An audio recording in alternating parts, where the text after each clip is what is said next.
Donc, vous avez vu dans la présentation, Rémi Lefebvre est politologue, comme on dit aujourd'hui, professeur des universités à l'Université de Lille et à Sciences Po Lille. Et on le connaît à travers de nombreuses interventions dans la presse sur les questions particulières de la gauche, avec des sujets qui nous sont chers, puisque c'est les partis politiques, les primaires, la politique affaires de professionnels, autant de titres, de différents ouvrages de Rémi Lefebvre. Et plus spécialement ce soir, donc cet ouvrage qui est disponible, Faut-il désespérer de la gauche, aux éditions textuelles. Donc c'est un livre récent, avant les derniers événements, mais j'ai vérifié, le livre n'est pas dépassé. Et les réflexions qu'il y a dans le livre, au contraire, permettent d'apprécier, d'approcher la situation que l'on connaît. Alors, avant la présidentielle, on pouvait désespérer de la gauche. Il y a pas mal d'éléments qui allaient dans ce sens. La présidentielle, puis la NUPES, les législatives nous ont fait basculer plutôt du côté de l'espoir. Donc c'est une affaire compliquée. Et disons que le livre en question, ce qui fait son actualité, me semble-t-il, c'est qu'il résiste à cette oscillation entre le total désespoir et un espoir un petit peu exalté. Il donne des repères qui permettent de s'y repérer davantage. Bon, et il me semble que le pivot du livre, alors peut-être que je me trompe, mais que le pivot du livre, c'est cette formule, quelque peu énigmatique, comme quoi la gauche souffre moins d'un déficit de la demande que d'un manque au niveau de l'offre. Donc peut-être que ça peut être le point de départ pour approcher le sujet de ce soir qui est la gauche, avec un gros point d'interrogation. Merci. Du coup, je prends le micro ou un. Eh ben, merci beaucoup pour cette invitation et pour me donner l'occasion de présenter cet ouvrage. Merci beaucoup. Et puis évidemment, peut-être d'actualiser ma réflexion, puisque en fait le point de départ de ce bouquin, je l'ai écrit, je l'ai terminé fin novembre de l'année dernière. Donc il est sorti fin janvier. Et donc le point de départ, c'était, souvenez-vous quand même, une forme de désespérance à propos de la gauche qui s'était installée dans la deuxième. Cette désespérance, elle remonte à loin quand même, cette situation de déprime militante ou de malheur militant. C'est un autre ouvrage que j'ai publié, co-dirigé récemment. Mais effectivement, une forme de désespérance, de déréliction aussi de la gauche qui s'était installée depuis quelques années, depuis aussi la catastrophe du mandat de François Hollande que je décrypte et que j'analyse dans l'ouvrage, qui a évidemment beaucoup contribué à la destruction de l'idée de la gauche. Et donc en novembre dernier, il y a moins d'un an, la gauche était dans un état assez catastrophique.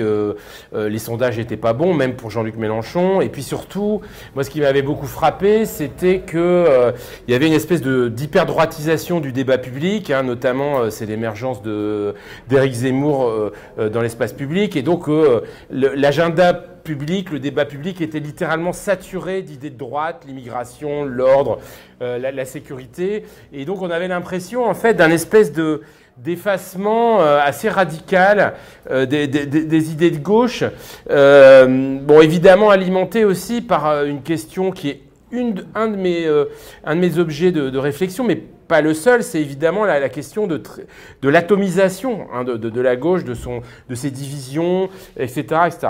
Bon, et puis il y a quelque chose aussi qui me frappait, qui m'a incité en fait à écrire ce livre, qui est quand même assez compact, donc j'ai écrit assez rapidement.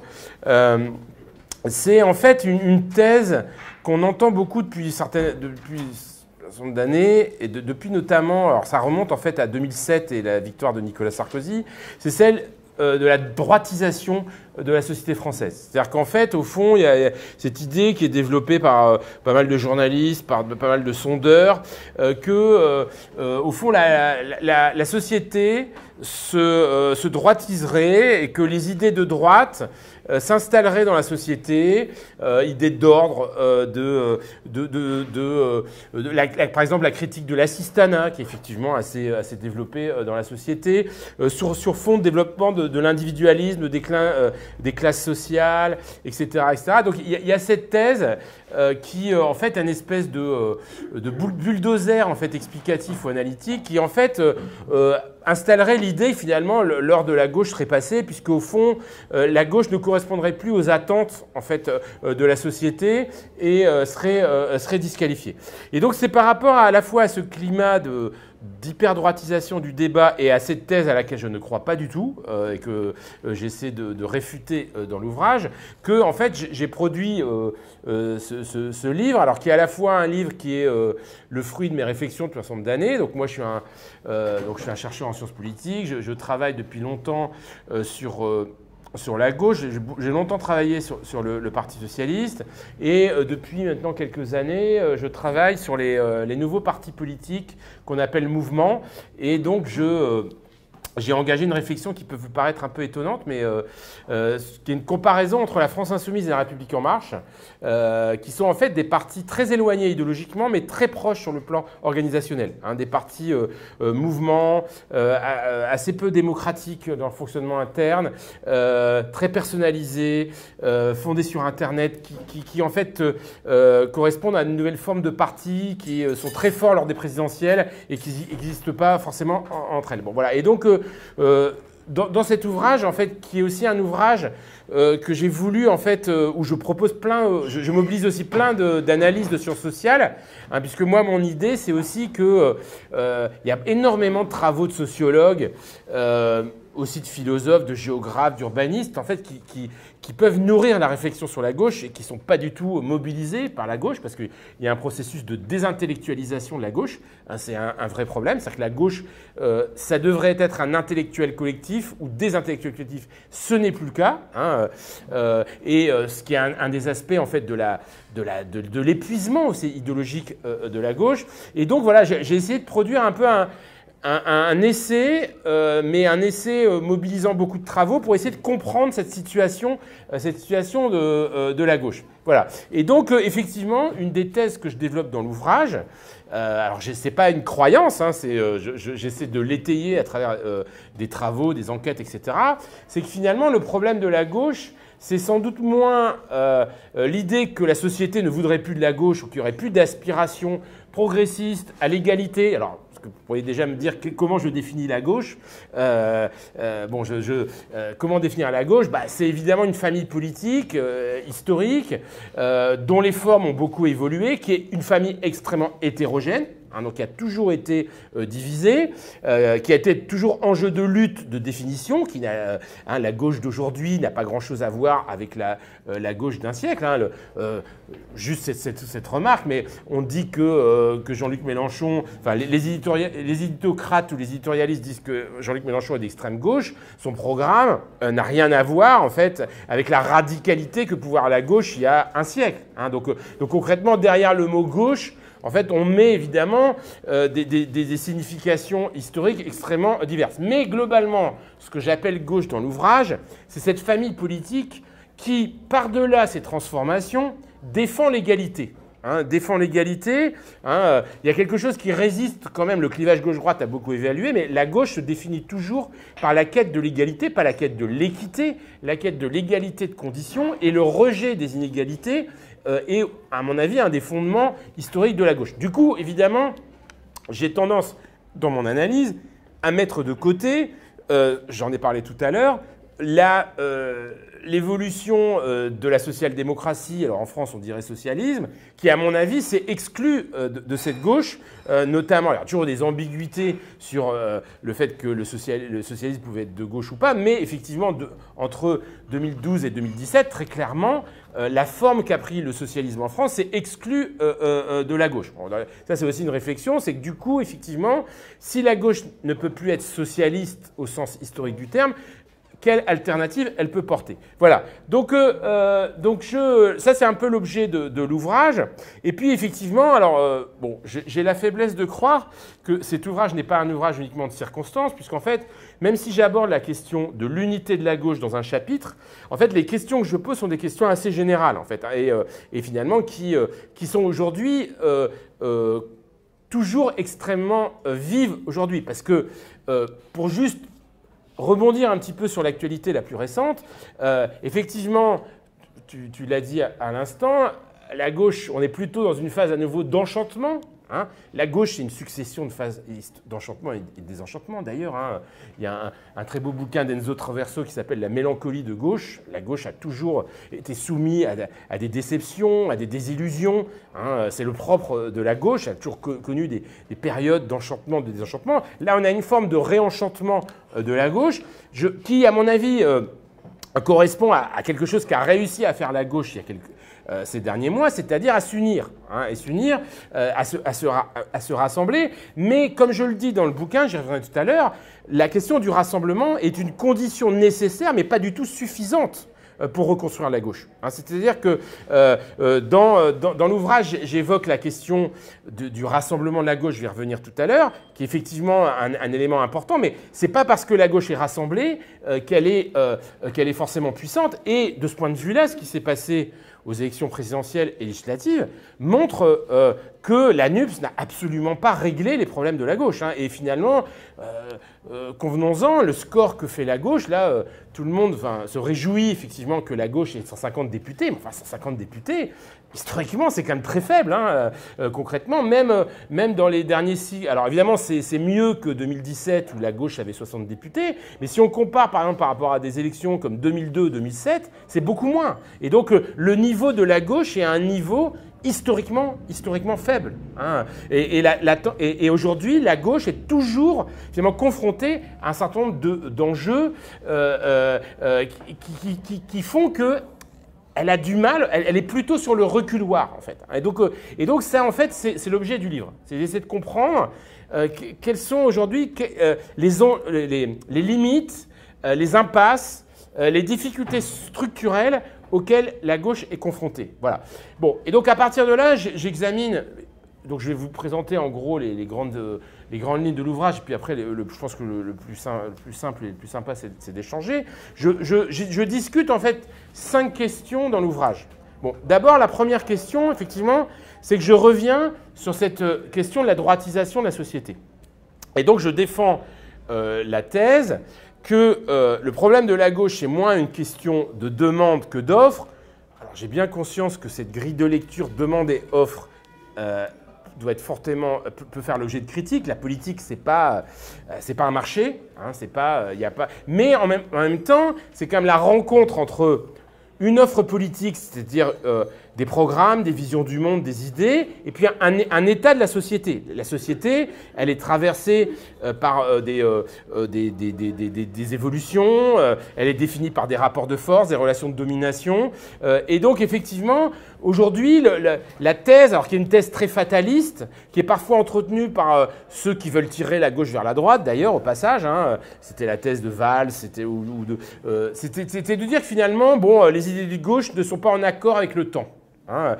Et donc, bon, ça a été discuté aussi par un philosophe qui s'appelle Raffaele Simone, un philosophe italien, hein, qui considère, alors non sans totale raison, que finalement la gauche, elle est victime d'une société consumériste, libérale, individualiste, hédoniste, qui finalement accorderait au temps présent, à la consommation, une importance centrale, et que finalement la gauche, qui finalement propose une forme de sobriété, qui propose une forme de partage, elle serait structurellement à rebours en fait de l'évolution de la société. Et donc il y a aussi évidemment d'autres arguments qui sont mis en avant, c'est l'idée qu'on aurait une poussée autoritaire des sociétés, que les sociétés seraient moins ouvertes que par les passés, que les sociétés seraient plus xénophobes, plus hostiles à l'altérité. Et donc, effectivement, bon, voilà, ça va être mobilisé par tout un ensemble de chercheurs. Alors, je ne peux pas développer, je récuse cette idée, parce que concrètement, quand on regarde Alors, des enquêtes sérieuses et pas simplement des sondages d'opinion rapides. Et là, je m'appuie beaucoup sur les travaux d'un collègue de Bordeaux, dont j'apprécie beaucoup le travail, qui s'appelle Vincent Tibéri, qui étudie énormément les valeurs des Français et qui montre par exemple qu'en France, peut-être même plus qu'ailleurs, les aspirations à l'égalité, à la redistribution, à la justice sociale restent extrêmement fortes. Et donc, finalement, sur le plan socio-économique, les attentes de gauche sont extrêmement fortes. Et d'ailleurs, hein, on l'a... il y a, j'en parle pas mal dans l'ouvrage, un mouvement qui est tout à fait emblématique des contradictions de la société française, c'est le mouvement des Gilets jaunes. Hein. Le mouvement des Gilets jaunes, c'est un mouvement à la fois où a été formulé des attentes de justice sociale très fortes, et en même temps un mouvement qui n'est pas un mouvement qui se définit comme de gauche, parce que traversé de contradictions, qui sont un peu à l'image de la société française, et aussi des aspirations qu'il ne faut pas négliger. Il y a des enquêtes qui ont montré que les Gilets jaunes ont aussi... Il y a une tentation de l'extrême droite très forte chez les Gilets jaunes. Il y a aussi effectivement des tendances à la fermeture, à la xénophobie, au refus de l'altérité, etc. dans ces mouvements. Voilà. Donc, et même quand on regarde par exemple, quand on dit la société française est de plus en plus raciste, la xénophobie progresse, etc. Même ça, on peut le récuser. Parce que quand par exemple Vincent Tibéri, lui, il travaille par exemple sur la tolérance à l'égard de l'immigration, la tolérance à l'égard du multiculturalisme, elle a tendance en temps long à progresser en fait dans la société. On a une société beaucoup moins crispée sur son identité nationale qu'on ne peut le prétendre. Bon voilà, donc je ne dis pas, hein, l'idée c'est pas de dire que ça n'a pas de sens de dire que la société de gauche ou de droite, hein, il y a des tendances contradictoires, il s'agit de comprendre effectivement les mouvements dans la société qui font qu'il peut y avoir une appétence plus ou moins forte pour la gauche. Et ces mouvements sont contradictoires. Effectivement, il y a dans la société, et donc là je m'appuie aussi sur les travaux de sociologues comme Olivier Fartz, qui montrent par exemple que les milieux populaires sont de plus en plus, hein, qui ont longtemps été une espèce de base sociale assez évidente, bon, ça n'a jamais été le cas dans les faits, mais bon, de la gauche, sont traversés de contradictions et qu'effectivement, par exemple, le thème de l'assistanat, du rejet de l'assistanat, sur lequel jouait beaucoup Marine Le Pen, traduit ce que Schwartz appelle une conscience triangulaire des milieux populaires. C'est-à-dire que les milieux populaires se définissent plus forcément par rapport aux gens qui sont au-dessus d'eux, mais aussi par rapport aux gens qui sont juste en dessous d'eux. Hein, donc les assistés, et donc il y a des fragmentations, des divisions internes au sein des milieux populaires. Alors, j'y reviendrai tout à l'heure avec l'idée aussi des milieux populaires issus de l'immigration, qui rendent cette problématique des milieux populaires plus complexe encore. Mais il y a effectivement aujourd'hui un recul, par exemple, de la conscience de classe subjective qui fait que, évidemment, la gauche a du mal, en fait, à faire adhérer à son discours. Donc la thèse de la droitisation, en tout cas, est tout à fait contestable et il y a une aspiration à l'égalité, d'ailleurs, qu'on retrouve très clairement, par exemple, dans une partie de l'électorat d'extrême droite. Hein, évidemment, c'est-à-dire qu'aujourd'hui, il faut affronter cette réalité, moins qu'on ne le croit, mais il y a une droitisation d'une partie des milieux populaires, pas énorme, hein, concrètement, il y a un tiers des ouvriers qui votent pour le Rassemblement national. Donc comme il y a beaucoup d'ouvriers qui ne votent pas, le Front national n'est pas majoritaire au sein des milieux populaires, mais effectivement, aujourd'hui, il est évident que des attentes de justice sociale sont plus portées par l'extrême droite que par la gauche. Alors, deuxième question que j'examine dans l'ouvrage, je vais être assez rapide sur cette question-là, c'est la question de la division de la gauche. Hein, et donc je discute comment comprendre cette situation, pourquoi la gauche a attendu les élections présidentielles pour se rassembler. Hein, et pourquoi, alors, rétrospectivement, ça paraît incroyable. Pourquoi ce qui paraissait totalement impossible avant l'élection présidentielle a été réalisé aussi rapidement après l'élection présidentielle? Bon.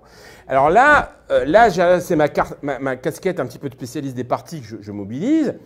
Le problème aujourd'hui de la gauche, donc là, ça je le développe depuis un certain nombre d'années, c'est que la gauche est devenue aussi une espèce d'agrégat de petites sociétés militantes, de partis d'élus, qui ont des logiques corporatistes de partis, hein, et qui en fait sont prisonniers aujourd'hui de la présidentialisation. Et qui fait qu'en fait, les partis politiques, on l'a vu avec le Parti communiste, on l'a vu avec les écolos, on l'a vu avec le PS, chacun, ça peut paraître totalement absurde, mais chacun de ces partis ont présenté un candidat à l'élection présidentielle parce que, en fait, hein, l'élection présidentielle est devenue, dans notre système monarchique, l'alpha et l'oméga de la vie politique. Et donc, derrière, en fait, l'élection présidentielle, se jouent des logiques d'appareil. Hein, c'est-à-dire des logiques d'appareil, des logiques de financement. Hein. Bon, c'est assez intéressant. Le Monde a publié hier, je ne sais pas si vous avez vu, le financement des partis politiques. Hein, donc, et en fait... ça aide à comprendre énormément de choses, en fait. Hein. Le financement des partis politiques se produit aux élections législatives. Avant les élections législatives, il y a les élections présidentielles. On pense que pour préparer les élections législatives, il faut un candidat à l'élection présidentielle. Et en fait, tout se joue dans ces logiques-là. Et donc, en fait, hein, les divergences de la gauche sont moins des divergences idéologiques. Je ne dis pas qu'elles n'existent pas, hein. Je vais revenir. Évidemment, il y a des divergences idéologiques. Mais c'est des logiques de survie d'appareil. Hein. Le Parti communiste a présenté un candidat parce qu'il a des permanents à défendre. Les Verts ont présenté un candidat parce qu'ils voulaient avoir des députés. Ils ont finalement réussi à les avoir. Ils ont eu leur groupe parlementaire. Les socialistes veulent défendre. Les socialistes ne pouvaient pas imaginer de ne pas avoir un candidat, même s'il a fait moins de 2% des voix. Donc il y a un côté suicidaire, mais c'est comme ça que ça s'est passé. Et puis effectivement, une organisation comme la France Insoumise, qui est une organisation très présidentielle, hein, qui est en fait un parti présidentiel, pour parti, joue l'élection présidentielle. Et donc aucun parti n'a voulu lâcher et n'a voulu finalement renoncer à cette visibilité que donne l'élection présidentielle, qui a littéralement absorbé la logique des partis. Et comme par ailleurs, bon, je ne vais pas développer, les primaires n'étaient pas forcément une solution. Hein, on a vu le fiasco de la primaire populaire, etc. Bah, chacun est allé à l'élection présidentielle. Et en fait, ce qui est assez intéressant, c'est qu'une fois l'élection présidentielle produite, y a ceux qui ont gagné, il y a ceux qui ont perdu, qui ont voulu sauver la face et garder un peu des élus et qui ont joué le rassemblement. Et puis il y a ceux qui ont gagné, Mélenchon, qui ont essayé de tirer le meilleur parti de leur score et qui ont accepté l'union. Mais c'est quand même assez stupéfiant, en fait, hein, de constater que tous ces partis qui se sont détestés pendant 6 mois et qui, à mon avis, ont plus de convergence, avait plus de convergence qu'on ne le croit, hein, concrètement. Quand on regardait les programmes, de la dernière élection présidentielle, évidemment, on peut, en sortant la laïcité, le nucléaire, les questions, et même les questions européennes, on pourrait discuter les questions de politique étrangère, il y avait largement de quoi faire, de faire une union. Et donc, moi, ça ne m'a pas surpris d'un certain point de vue qu'une union se fasse, même si, évidemment, on peut dire qu'elle a été artificielle, etc. Mais on pourra en discuter. Bon, donc ça, la question du rassemblement, évidemment, pour moi, n'est pas du tout le seul problème de la gauche. Ce n'est pas le problème principal, en fait. C'est-à-dire que c'est un problème c'est un préalable. Hein. Évidemment, c'est un préalable parce qu'effectivement, l'atomisation de la gauche brouille son message, crée des divergences, notamment pour ceux qui ne s'intéressent pas beaucoup à la politique, qui considèrent que finalement tout ça, ils ne comprennent rien en fait, à cette offre politique. Mais ce n'est pas forcément... Enfin, c'est pas la panacée, en fait, hein, le rassemblement, et je pense que c'est quand même assez clair. Hein. Concrètement, je suis convaincu que s'il n'y avait pas eu la NUPS, ça aurait été une catastrophe pour la gauche. Mais avec la NUPS, c'est pas non plus l'Eldorado, quoi. Hein. C'est 150 députés au bout du compte. Et donc, il y a un travail, en fait, structurel que la gauche doit mener et qui ne se réduit pas, en fait, à simplement un rassemblement de façade pour les élections législatives. Donc, à partir de là, je traite, en fait, trois grandes questions qui, à mon avis, sont les 3 grandes questions qui se posent à la gauche, les 3 grands défis. C'est petit 1. La gauche est-elle porteur d'une alternative politique et la gauche peut-elle encore changer le monde ou agir? Donc ça, c'est la question que je pose. Deuxième question, la question de qui est la gauche, qui est le peuple de gauche? Donc ça, c'est une question qui m'intéresse beaucoup depuis très longtemps, c'est-à-dire qui représente la gauche? Quelle est la majorité sociale que peut fédérer la gauche? Quelle est la sociologie de la gauche? Ça me paraît une question essentielle.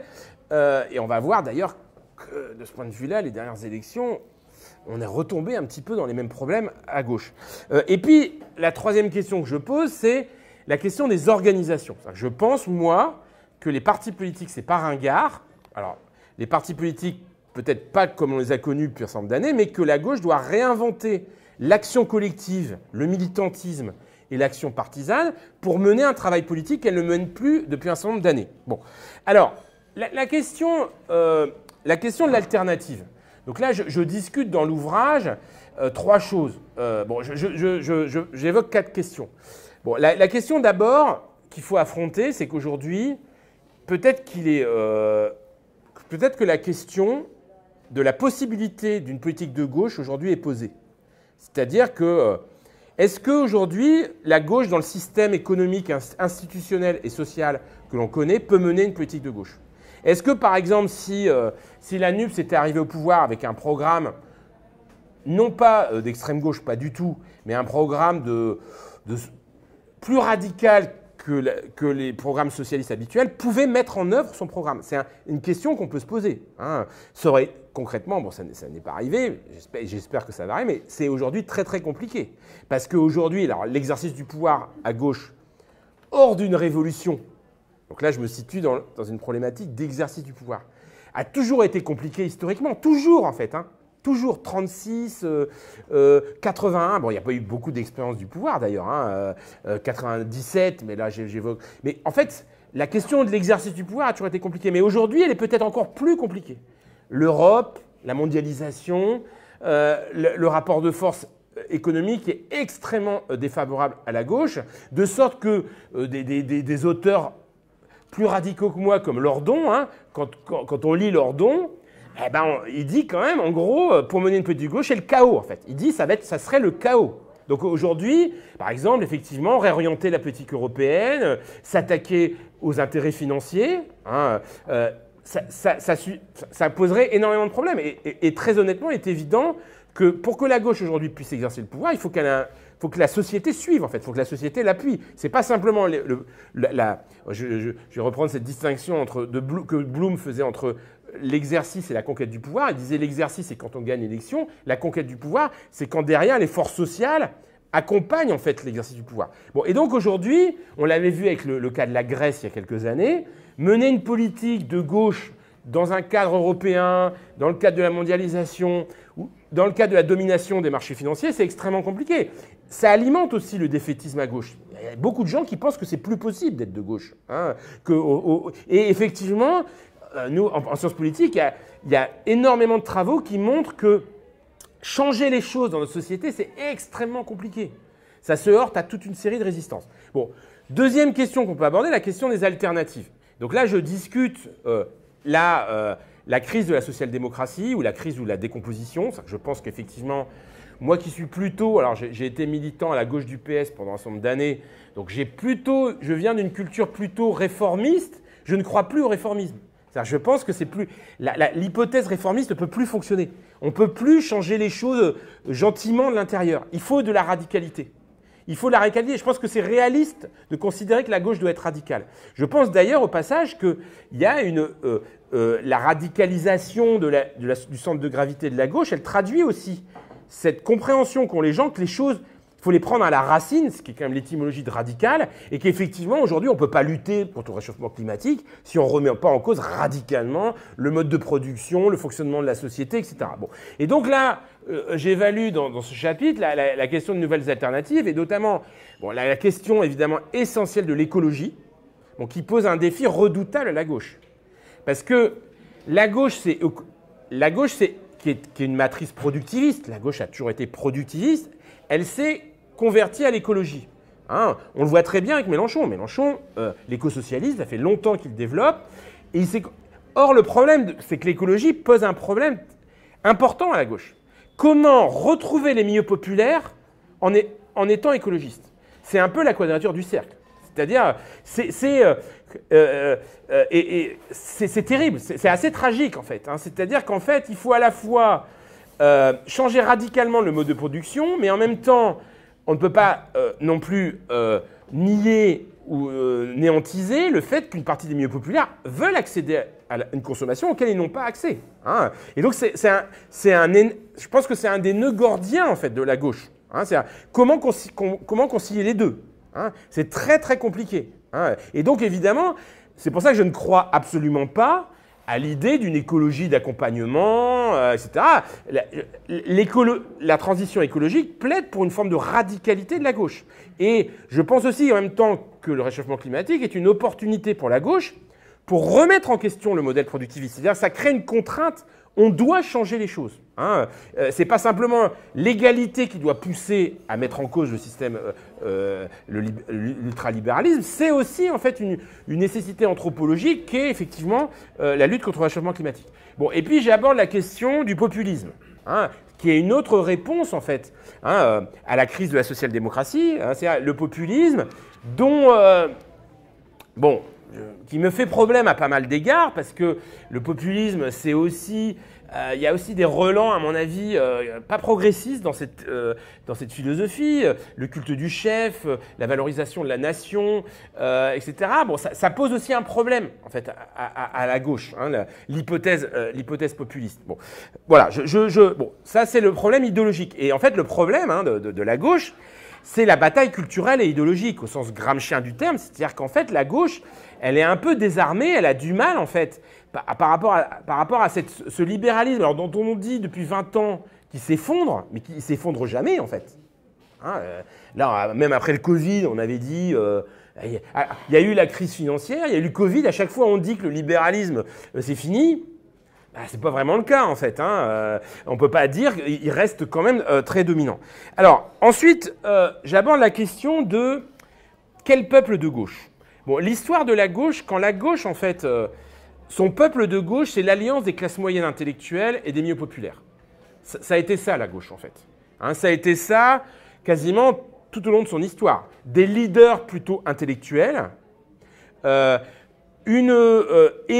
une base qui est composée par des diplômés urbains. Et évidemment, la gauche arrive au pouvoir. Quand elle arrive, parce que ces classes moyennes ne sont pas dominantes arithmétiquement, et la gauche, elle a sa vocation philosophique et historique, c'est l'émancipation des milieux populaires. Il faut quand même le rappeler que la gauche, sa grammaire politique, c'est la classe sociale. Hein. Les partis de gauche étaient des partis de classe sociale, hein, des partis d'émancipation des milieux populaires. Monsieur n'est pas d'accord dans le fond, on pourra en discuter, mais au moins une partie de la gauche, en tout cas la gauche socialiste et communiste, elle se définissait, alors qui n'épuise pas peut-être le spectre de toute la gauche, mais elle se définissait en tout cas comme un parti qui visait à émanciper la classe ouvrière. Bon, la figure de la classe s'est effacée et la société s'est fragmentée. Et donc la synthèse... La dernière synthèse entre classe moyenne et catégorie populaire qui a été réalisée en France, c'est en gros la fin des années 70, on appelait ça le front de classe. Hein, et c'était l'idée que, que c'était cette alliance qui était à la fois une formule électorale, mais en même temps un moteur historique. Un moteur historique. Bon. Cette alliance s'est cassée. Cette alliance s'est cassée de plein de manières. Cette alliance se classait et la gauche tend à ne plus être, en fait, qu'un vote de classe moyenne. Hein, et globalement, et là on voit que cette tendance, on retombe toujours dedans. Aux dernières élections législatives, qu'est-ce qui s'est passé, hein, la gauche, qui a voté pour la NUPS? Qui a voté pour la NUPS? C'est les grandes villes, les classes moyennes, les intellos, et les diplômés, les gens libéraux sur le plan culturel. Et ce que Mélenchon avait réussi au premier tour de la présidentielle, alors pas complètement, c'est-à-dire à aller chercher deux catégories qui permettaient d'élargir un petit peu cette base. Les jeunes, effectivement, qui renouent avec la gauche. Mais pas n'importe quel jeune. Tous les jeunes ne sont pas à gauche. Les jeunes déjà plutôt étudiants, ouverts à l'écologie, ouverts aux problématiques de genre, etc. Et les catégories populaires issues des quartiers, racisés, victimes de discrimination, qui ont voté massivement pour Mélenchon à l'élection présidentielle, mais qui n'ont pas voté, en fait, à l'élection législative. Et donc, en fait, on retombe toujours sur ce problème. Et on retombe toujours sur ce problème. Et je dirais même, hein, j'irais même plus loin. Je ne veux pas être défaitiste, mais quand on regarde, par exemple, hein, la sociologie aujourd'hui des députés qui ont été élus de la France Insoumise, alors on parle beaucoup de cette femme de ménage, Rachel Keke, mais en fait, elle n'est pas du tout à l'image des députés qui ont été élus. Hein.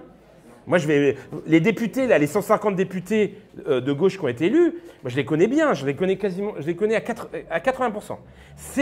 C'est des thésards, des profs, des assistants parlementaires, des cadres qui ont profité, mais je ne leur jette pas la pierre, de l'Alliance pour aller chercher les bonnes circos. Il y a eu énormément de parachutage. Et les milieux populaires, il y a eu des protestations dans les quartiers, ils ont été complètement balayés, en fait. Et donc, et ça, moi, j'y crois beaucoup. Je crois que la gauche ne retrouvera les milieux populaires pas seulement sur un discours une offre radicale, parce qu'elle existe cette offre radicale, mais sur aussi, les gens ont besoin d'être représentés, ils ont besoin de s'identifier. S'il n'y a pas, le rapport des milieux populaires à la politique, je schématise, mais c'est aussi un rapport d'identification.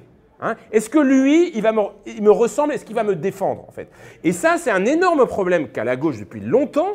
Hein, qui est lié à la professionnalisation politique et que la France Insoumise, par exemple, n'a pas résolu du tout. Hein, je vais revenir tout à l'heure quand je vais aborder la question des partis.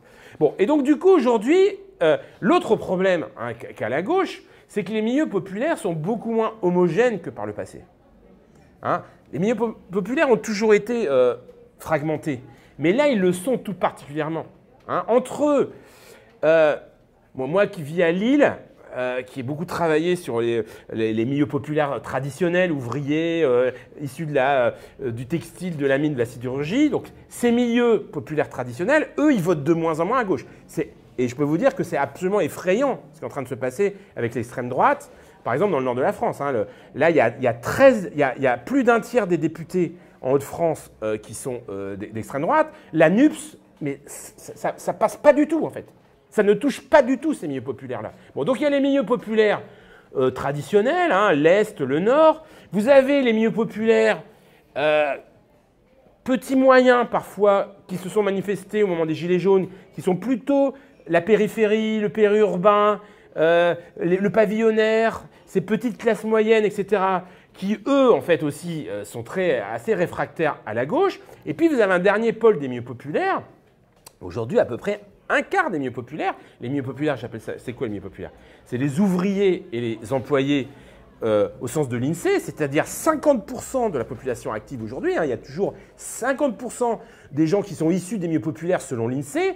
Vous avez aussi les milieux populaires issus des quartiers, alors on les appellera racisés, etc., majoritairement de culture musulmane ou de confession musulmane, qui aussi sont une composante aujourd'hui des milieux populaires. Hein. Et finalement, entre ces trois composantes, j'ai été un peu vite, en gros, hein, schématise, la circonscription de François Ruffin, rural, la circonscription Hénin-Beaumont de Marine Le Pen et Roubaix ou Marseille, ça coagule pas en fait. Ça coagule pas. Au moment des Gilets jaunes, les gens des quartiers ne se sont pas mobilisés. Hein. Et donc, or, la gauche, elle doit s'adresser en fait à l'ensemble de ces milieux populaires. Et donc elle est tombée dans un piège énorme, donc moi que je conteste, c'est la formule Fabien Roussel, quoi. Fabien Roussel, c'est l'idée qu'en gros, il y a le modèle Fabien Roussel, c'est bon, on s'adresse aux vieux ouvriers et puis les milieux populaires issus des quartiers, bah non, non. Pour diverses raisons, non, on les met de côté. Puis après, vous avez la formule Terra Nova, qui était ce think tank qui avait là proposé à l'inverse de dire les milieux populaires traditionnels, de toute façon, eux, c'est des abrutis, ils sont droitisés, ils sont conservateurs, on les met de côté aussi. Moi, je pense que la gauche, elle ne doit pas choisir, en fait, parmi les milieux populaires. C'est pas du marketing électoral, la gauche. Enfin, ça peut être un peu ça. Mais il faut unifier les milieux populaires. Et donc, il faut trouver, en fait, des moyens. Enfin, il n'y a pas d'autre solution, en fait. Hein. Je ne dis pas qu'il faut... alors, je dis, c'est pas simple. Mais comment monter les milieux populaires les uns contre les autres, je pense que c'est une erreur. Bon. Et donc, du coup, vous avez tous ces débats aussi autour de... alors, Mélenchon a beaucoup changé sur ces questions-là. Hein. La question de la laïcité, la question du rapport à l'islam, la question aujourd'hui aussi de l'intersectionnalité. Bon, moi, par exemple, ce mot-là qui est un peu repoussoir d'intersectionnalité, on pourra en parler. Moi, je pense que la gauche doit être intersectionnelle, par exemple. Et c'est pas un gros mot. Qu'est-ce que ça veut dire être intersectionnel? C'est considérer que dans la société, il y a des dominations liées à la classe, des dominations liées au genre, des dominations liées à la race. Alors, on peut ne pas aimer ce terme. Je ne l'aime pas trop, moi, personnellement, mais lié à la discrimination. Et qu'en gros, pour moi, c'est... Enfin, l'intersectionnalité, qui est un concept de sciences sociales au départ, ça peut être un programme politique. C'est-à-dire que la gauche, elle doit être antiraciste, elle doit être féministe, et elle doit effectivement lutter contre les inégalités sociales. Bon, du coup, je prends encore 5 minutes. Oui. Alors, je termine du coup sur une dernière question, moi, qui m'intéresse beaucoup. C'est la question en fait des partis, des partis, etc. Parce qu'en fait, la gauche, c'est quoi? C'est une pensée, c'est une sociologie, c'est un peuple, mais c'est aussi une manière de faire de la politique. Et moi, je suis très attaché, en fait, à... les partis politiques sont nés à gauche, en fait. Hein. Il y a un penseur, un des premiers penseurs des partis politiques, qui s'appelle Roberto Michels, qui a en fait écrit le premier ouvrage sur la social-démocratie, qui disait, à la fin du 19e, les partis politiques émergent pour défendre les faibles contre les forts, en fait. Hein. Les partis politiques ont émergé comme partis de masse à la fin du 19e siècle, parce que le principe des partis, c'est l'unité fait la force. Hein. On crée une sociabilité, le militantisme, une manière de défendre par le nombre les intérêts de classe. Hein. Et moi, je crois beaucoup aux partis politiques comme lieu d'éducation, d'échange, de convivialité, de conscientisation, d'émancipation, etc. Bon. Le problème, c'est que les partis politiques, évidemment, aujourd'hui, tout le monde considère que c'est une abomination. Hein. Il n'y a rien de pire que dans...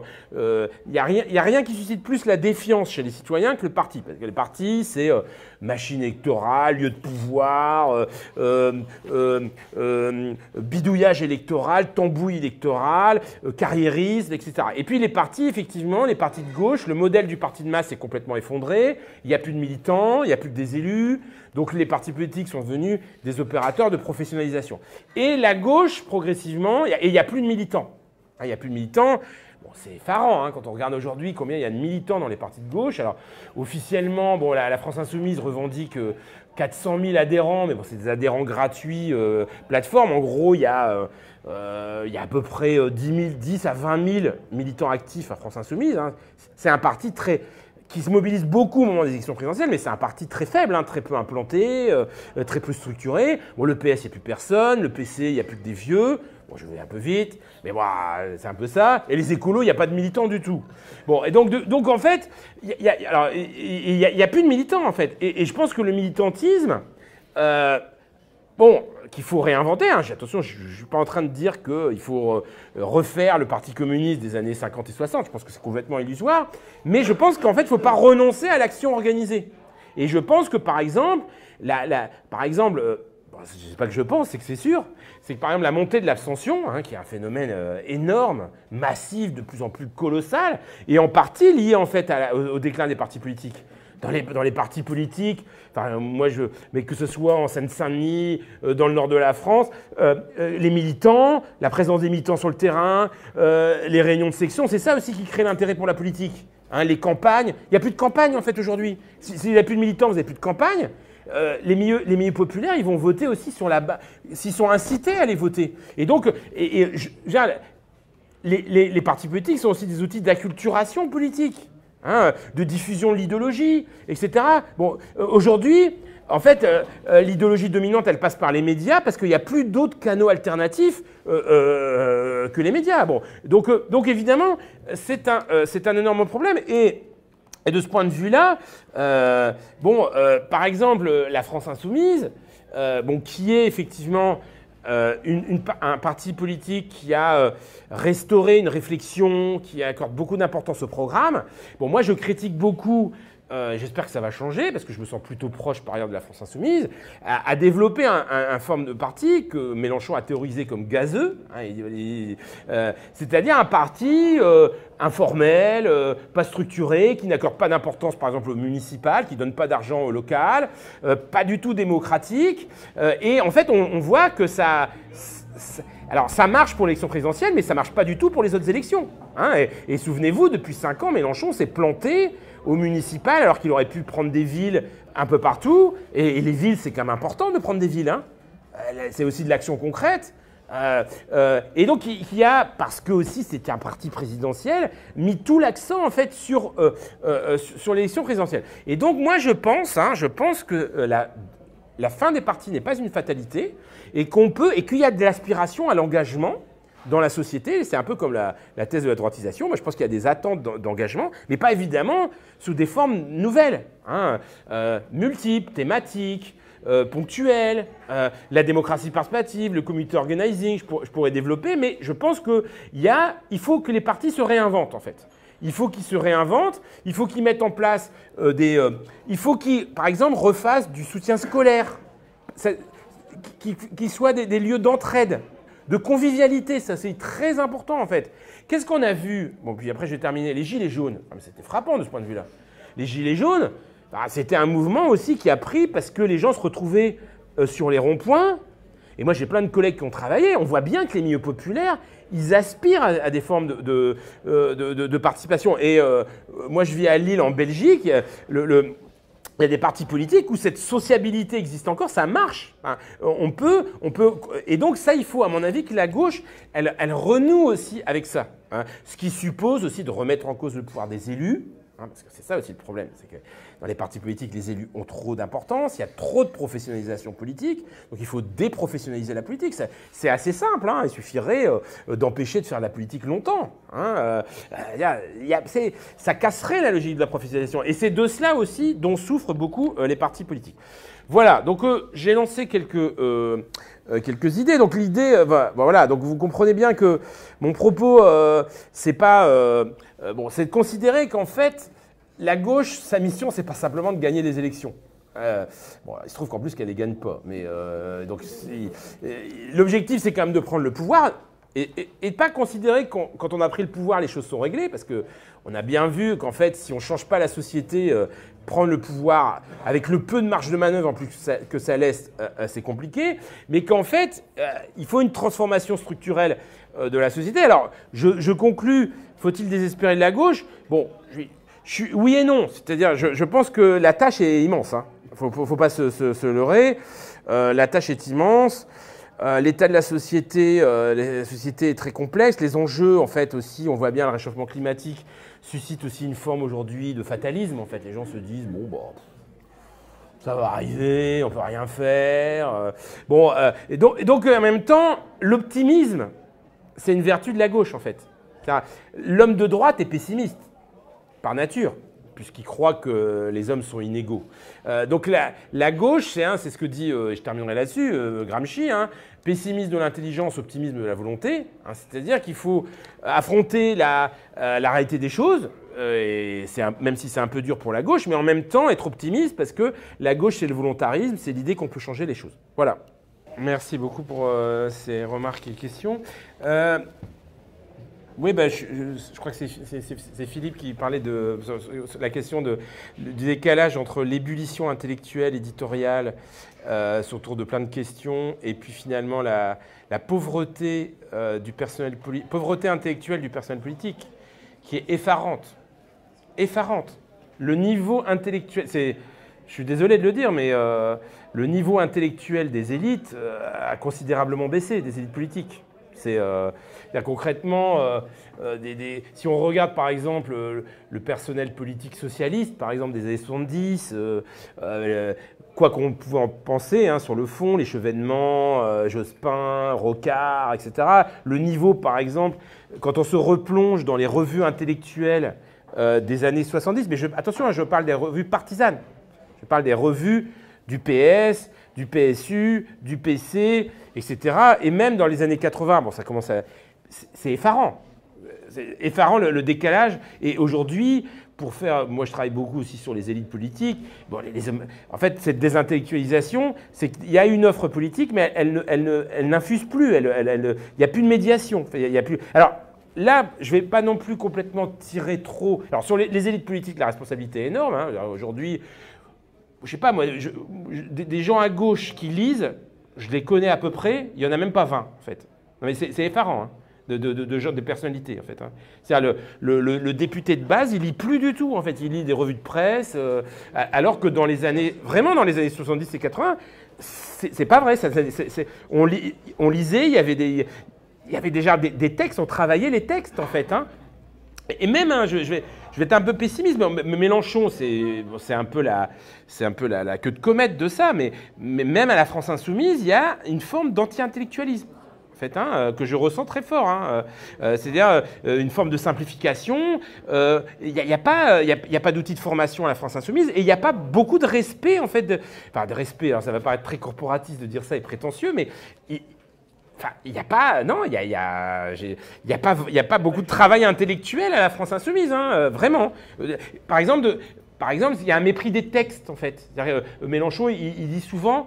Ouais, on va pas se battre pour une virgule. Ah, mais si, c'est important une virgule en fait. Mais je suis désolé, c'est important en fait. Un mot, dans les années 70, on se battait pour des mots en fait. Mais les mots, on sait très bien que les mots, c'est pas simplement c'est très important les mots. Enfin bon, bref, donc ça c'est effarant. C'est effarant, mais vraiment. Bon voilà, donc là je suis très désespéré sur cet aspect-là. Hein. Vraiment. Alors après, pour pas non plus trop charger la barre sur les hommes politiques, il y a aussi le problème des intellos. C'est que les intellos aussi, le problème, ils se sont très professionnalisés aussi, eux. C'est-à-dire qu'en fait, eux, ils sont vachement dans l'académique, quoi. C'est-à-dire qu'ils sont obsédés par leur capital intellectuel, et en fait, ils jouent pas trop, ils mettent pas trop les mains, quand même. Ah, pas tous, mais moi, je le sens, c'est-à-dire qu'en fait, ils ont du mal aussi à sortir un petit peu de leur labo. Alors ici, ils font des trucs, mais c'est sur un mode de vulgarisation. C'est-à-dire qu'ils ne veulent pas aussi réfléchir à comment on défend, il faut aussi que les intellectuels réfléchissent à comment eux, de leur côté, ils peuvent réussir à faire rayonner leurs idées. Voilà. La responsabilité de cette désintellectualisation, on est clair, je partage avec vous ce point de vue, il vient du personnel politique qui n'est pas à la hauteur, mais je pense aussi qu'il y a aussi un travail de médiation. Et à mon avis, ces médiations, c'est les partis politiques qui doivent se jouer ce rôle-là aussi. Hein. C'est-à-dire concrètement, comment on passe de cette offre, je suis tout à fait d'accord avec vous, une ébullition sur le décolonialisme, l'intersectionnalité, l'écologie, mais il y a tellement de choses, qui sont comme ça, et c'est deux mondes séparés en fait, le monde intellectuel et le monde politique. Bon, sur la temporalité, moi je pense, j'évoque ça en 10 pages, mais moi j'aime bien le Latour récent là sur la plus conflictuelle. Moi je pense que la question en fait de l'écologie, c'est qu'il faut la conflictualiser en fait. Je pense que c'est ça. Là. Il faut dire que le réchauffement climatique, il y a des responsables, il y a des inégalités. Et donc, là, je pense qu'on s'en sortira que quand... si l'écologie, c'est pas la conflictualité... Si l'écologie, il n'y a pas de conflictualité sociale, ça va être une catastrophe pour la gauche. Hein. Ça sera une catastrophe. C'est-à-dire que ça va encore plus éloigner les milieux populaires. Non mais c'est clair. Donc du coup, évidemment, la version Jadot, etc., ça me paraît, alors là, n'importe quoi. Enfin, voilà, franchement, de toute façon, très clairement, Jadot, lui, ce qu'il veut, c'est les classes moyennes, les questions, les milieux populaires, ça l'intéresse pas du tout.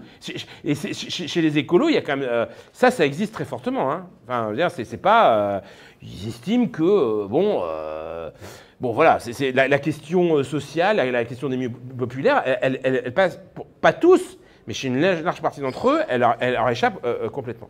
Bon, alors, après, sur la question de la gauche, le mot, je crois que c'est vous qui avez dit que c'est un mot ambigu ou...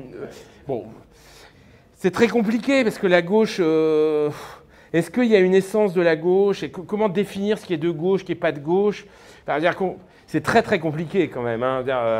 Alors évidemment, on sera d'accord pour dire que François Hollande, c'était pas la gauche. Hein. Ça, d'ailleurs, il a quasiment assumé puisqu'il a dit qu'il menait une politique d'offres.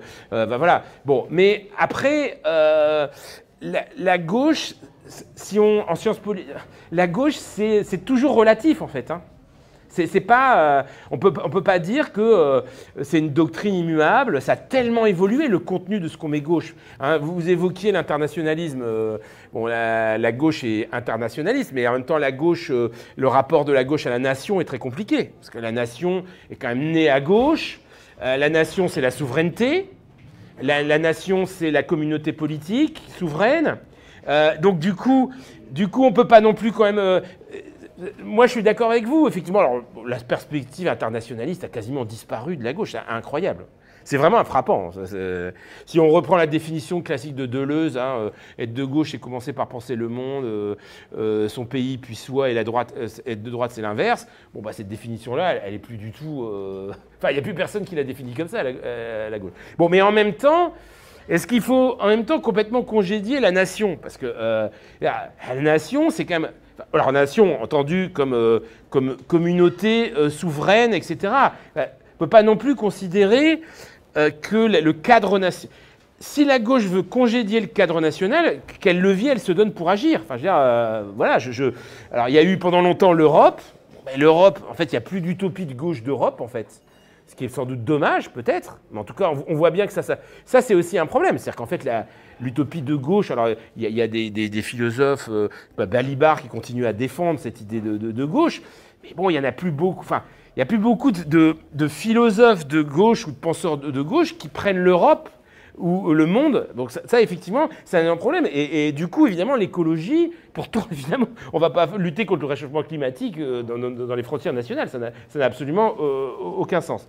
Bon, alors après, par rapport à ce que vous disiez sur le mouvement ouvrier, en fait, le problème, c'est que est-ce que le mouvement ouvrier, on peut continuer à penser la gauche comme la question du mouvement ouvrier? Parce que de fait quand même...